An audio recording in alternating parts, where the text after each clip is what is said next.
Philosophy directly translates to love of wisdom, but it has a much more complex definition than just the love of wisdom.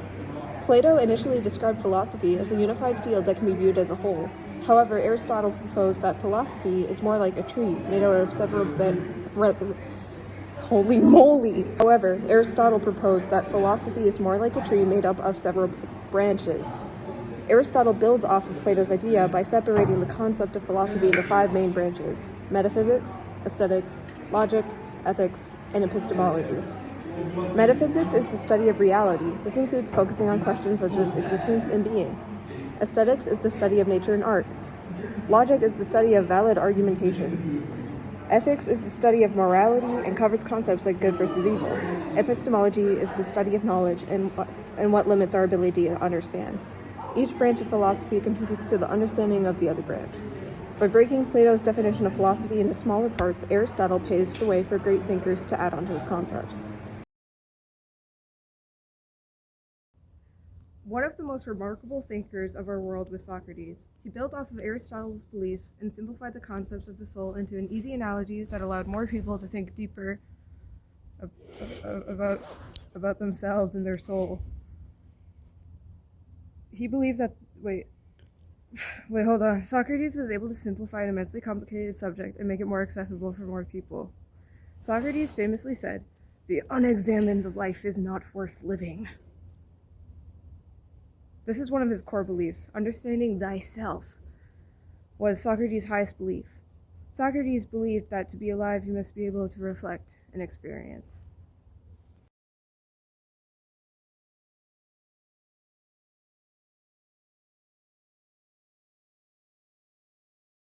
René Descartes believed that the self is a thinking thing. He famously said, "I think, therefore I am."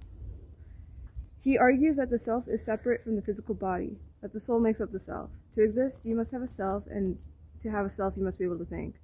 I somewhat agree with this take. I believe that the body and the soul are separate, but I don't think people who are incapable of thinking still have a soul.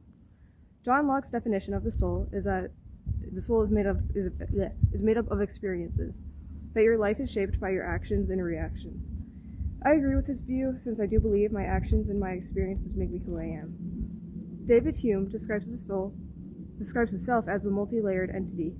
He believed that it was impossible to describe the soul since it's always changing. I think this is a bit of a cheap definition. By defining something as undefinable is paradoxical and not very helpful. The idea that the soul has multiple different parts to it isn't new, and other philosophers like Descartes describe the complexity of the soul in a much more comprehensive way. The question, "Are you the master of your own fate?" has a pretty simple answer, in my opinion. Simple answer is yes. You are. You control your actions that determine your fate. If there's external or internal constraints, then that's something for you to react to. It's not like an excuse, you know. So whether you let them control you or you free yourself from them, it's ultimately up to you. This is much more deterministic than interminists, since I believe that previous events cause future events. Some things in life are interdeterminate, like disease, which comes from seemingly nowhere, so not much you can do there. Compatibilism is the concept that free will can exist without deterministic ideas, which, yes, your actions are not predetermined, you use your free will to make actions. And libertarianism stresses individual freedom above all. So I guess I would fall under the libertarianism box in that.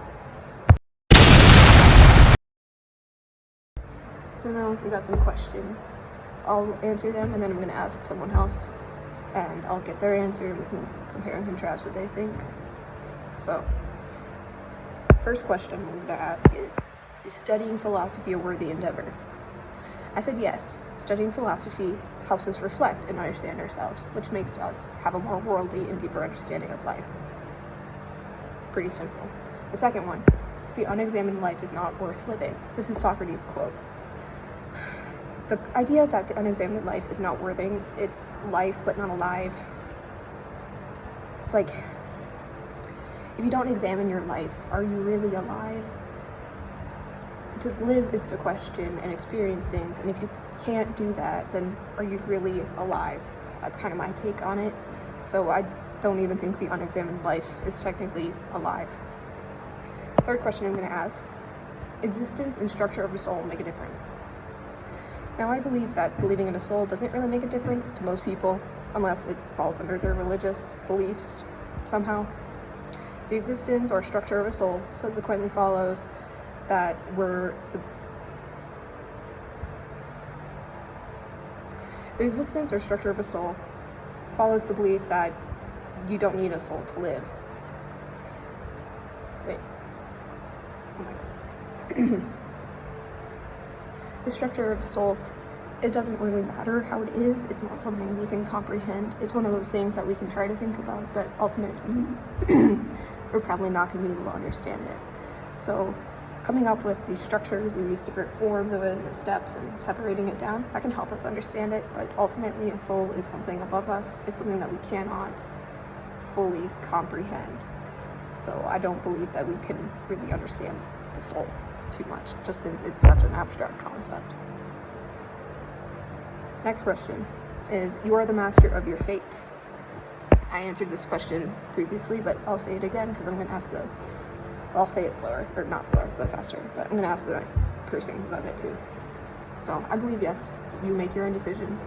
Responsibilities of those actions is up to you. Things can limit you, but ultimately it's how you react that matters. The fifth question is, examining one's life intersects with understanding of faith. So yeah, philosophy basically intersects with faith. It's very, like, different religious beliefs have very different opinions and beliefs regarding souls, and that's kind of what philosophy is about. So yeah, they directly intersect, and they work together or they work against each other. It depends on what religion. Do you think studying philosophy is a worthy endeavor? Yes. Yes.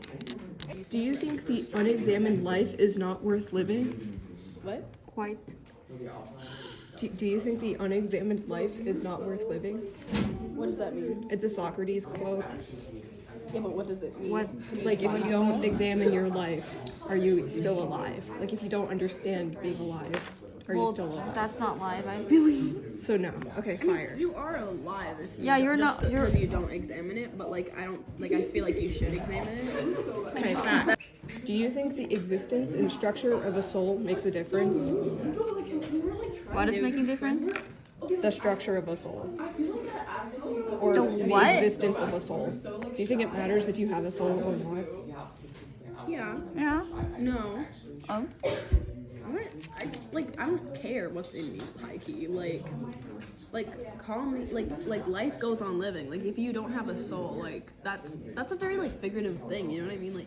Like a soul, like what, like that's not like it's chill. Like you know. Next question. Do you think you're the master of your own fate? No. Okay, why? No. Cause like I don't believe that there's like a fate, and I believe that like you can like choose your own thing, but like there's like outside like influences and like outside factors that that will like internal, mess external with it. constraints. We have a whole unit on this. There's so many like constraints, like you cannot master your own fate. Like you can't just like be like, okay, I'm gonna be a doctor, and then you just become a doctor because you're like, that's what I choose to do. Like you have to fight against different. Yeah, fact. Do you think understanding your life intersects with your faith? Yeah, sure. Okay, that's good.